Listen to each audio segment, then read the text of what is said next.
Well, the Greek debt crisis is bringing down the value of the euro. But is that the only reason the euro is destabilizing?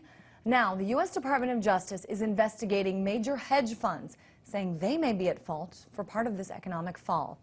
Joining me now from Kingston, New York, is Gerald Celente, director of the Trends Research Institute. Mr. Celente, let's talk about this investigation. Is it possible that some of these prominent hedge funds could have actually gotten together and made the decision to devalue the euro? Of course it's possible. Look what's going on. High-frequency trading, black pools, insider trading. It keeps making the news every day. Madoffs, rip-offs, it's all a scam. Having said that, however, there's also a reality that, yes, the euro is under pressure, but with concerted efforts by insiders, it makes a bad situation much worse. Let's talk about this, though. If the Department of Justice indeed finds that there was some messing with the system here, what do you think the implications for the future would be? What are they going to find? These are only whitewashed jobs. Look at all the hearings that they have. They amount to nothing. The only people that they slap down are the little guys. They might find one little scapegoat and make an example of them. But by and large, it'll be business as usual. Look what happened after the greatest financial crisis since the Great Depression. Remember how they were going to fix things so it wouldn't happen anymore? They've done nothing. They will do nothing. This is just talk.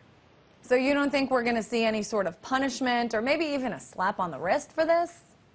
Well, again, you know, you slap on the wrist maybe, or a spank on the behind, depending on who they catch and what they do. But no, it's going to be business as usual. Let's get the facts straight. Wall Street has hijacked Washington. The mob, the Wall Street mob, is in control.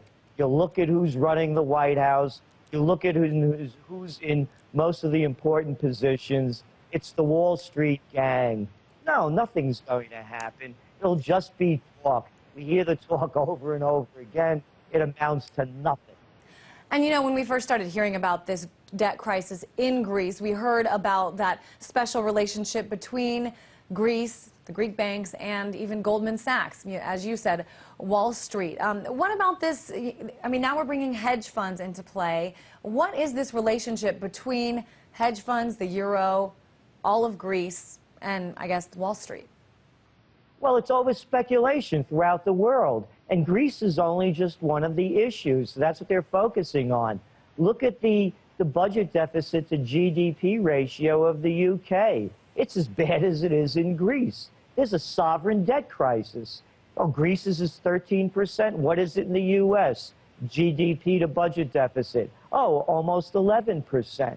Look what it is in France. It's worldwide. This is a sovereign debt crisis. They're using Greece in the hedge fund example as a means to deflect the severity of what's going on and making it look like a small group, a band of these gangs, which are true, that are destabilizing the system, when in fact it's the entire economic system that's under threat.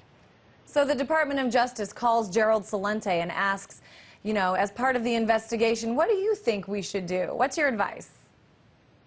Well, what they should do is they should start putting in regulations that have been deregulated since the Clinton administration. You know, go back over, as they used to say, the videotape. And following 9/11, you know what the word was that came out?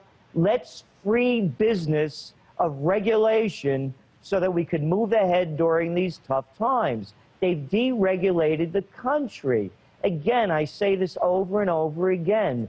The merger of state and corporate powers is called fascism. The Department of Justice is there just to bring down justice on the little guys and let the big guys get a free ride. All right, Gerald Celente, going to have to cut you off there. Thanks so much for joining us.